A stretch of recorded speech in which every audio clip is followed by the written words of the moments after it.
Hello everyone, কেমন আছো সবাই? তো দেখো আজকে দীঘা জার্নি পার্ট 2 নিয়ে চলে এসেছি।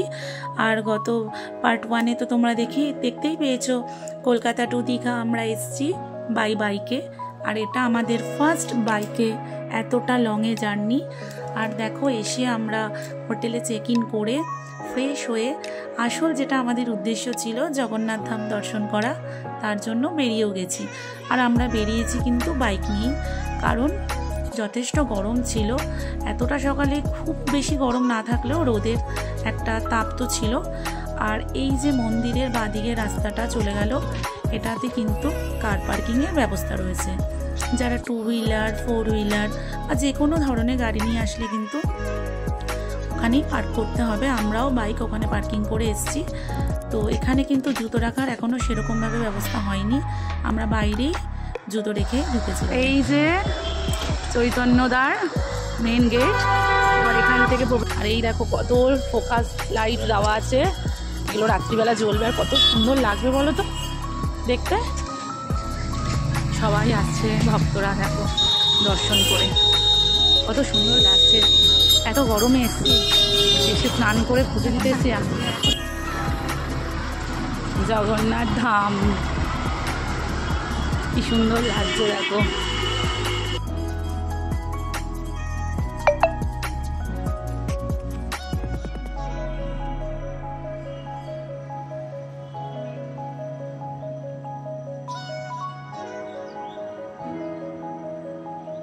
এই যে এখান থেকে প্রবেশ করলাম,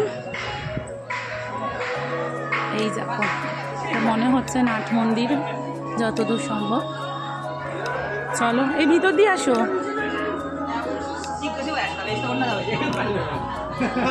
কি সুন্দর, অপূর্ব অপূর্ব। আর ওই মূল মন্দির দেখে তো গায়ে কাটা দিচ্ছে, এত সুন্দর। দেখো দেখার মতন একটা।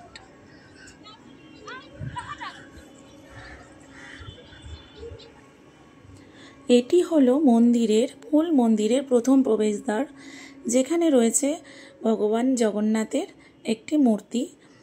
অবিকল পুরীতে কিন্তু ঠিক এরকমই আমরা দেখতে পাই, যেখানে প্রভু জগন্নাথের একটি মূর্তি রাখা থাকে, আর এখানে রয়েছে তার বাঁদিকে ভগবান বজরংবলীর একটি মূর্তি।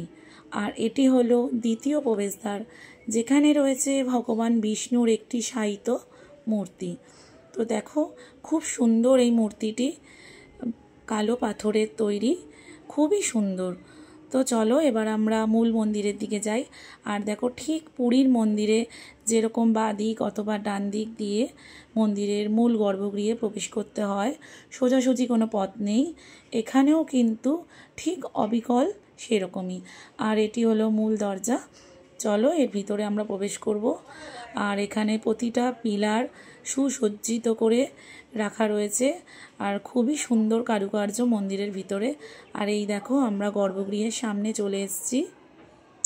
এখানে কীর্তন হচ্ছিল, আমরা যখন গেছিলাম তো খুব সুন্দর ভগবানের কীর্তন হচ্ছিল। আর দেখো তোমরা সবাই ভগবানের দর্শন করো, প্রভু জগন্নাথ বলরাম সুভদ্রার কাছে তোমাদের যা মনস্কামনা আছে বলে ফেলো। আর এই দেখো এটি হলো কিন্তু একটি পদ্ম সরোবর, যেটা খুব সুন্দর। আর এই দেখো ভগবান শ্রী বিষ্ণুর মূর্তি। আর আমরাও কিছু ছবি মন্দিরে দাঁড়িয়ে তুলে নিয়েছিলাম, কারণ ভিডিও করতে পারছিলাম না, খুবই গরম ছিল। তো চলো এবার আমরা মন্দির থেকে বেরিয়ে যাব। কিছু ব্রেকফাস্ট করতে হবে, আবার লাঞ্চের অর্ডারও দিতে হবে, যেহেতু আমরা সকাল সকাল এসে বেরিয়ে পড়েছি। তো এসে আমরা হোটেলে চলেও এসেছি, আর লাঞ্চের অর্ডার দিয়ে দিয়েছিলাম। তো লাঞ্চ একদম হালকা পাতলা লাঞ্চ করেছি, যেহেতু খুব টায়ার্ড ছিলাম, খুব সকালে বেরিয়েছিলাম। তো লাঞ্চ করে শুয়েও পড়েছিলাম। তারপরে বিকেলে উঠে দেখো তো চা চলে এসছে, খুব চা খেতে ইচ্ছা করছিল। তো চলো চাটা খেয়ে নিয়ে এবার আমরা রাতের, যেহেতু সন্ধে হয়ে গেছিলো, তো রাতের জগন্নাথ মন্দির জগন্নাথ ধাম তোমাদের দর্শন করাবো। তো চলো দেখো কত সুন্দর লাগছে। আমি তো খালি বলছিলাম যে পুরো মানে মনেই হচ্ছে না যে এটা আমরা দীঘাতে এসেছি। তো মনে হচ্ছিল যে মানে কলকাতায় অষ্টমীর কোনো রাত, অষ্টমীতে আমরা কলকাতায় যখন প্যান্ডেল হপিংয়ে বেরোই পুরো এইরকমই লাগে। তো চল, এত ভালো লাগছে, এত মানে সুন্দর লাইটিং আর এত সুন্দর প্রতিটা এই রাতের দীঘা দেখে কেউ বলবে না যে আমরা এটা দীঘাতে এসেছি। দেখে মনে হচ্ছে একদম অন্য কোথাও চলে এসেছি। তো দেখো, এটি কিন্তু চৈতন্যদ্বার, যেটা সকালেও তোমাদের দেখিয়েছিলাম। আর এখন কীরকম অপরূপ লাগছে দেখো। আর বলেইছিলাম এই ফোকাস লাইটগুলো যখন জ্বলবে কত সুন্দর লাগবে। আর চারিদিকে জগন্নাথ দেবের মূর্তির আদলে সমস্ত লাইটিং করা রয়েছে।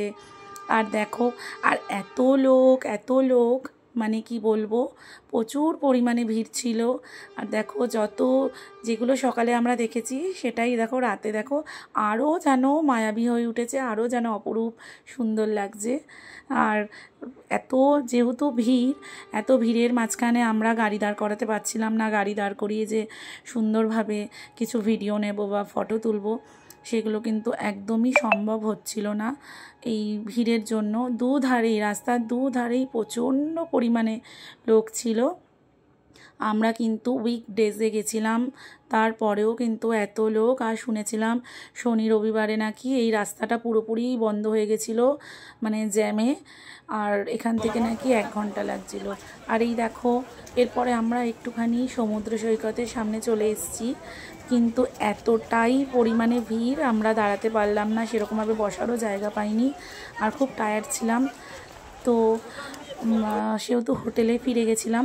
আর একটু ফুচকা খেতে ইচ্ছে করছিল, তাই একটু ফুচকা খেয়ে নিলাম। তো চলো পরের পার্ট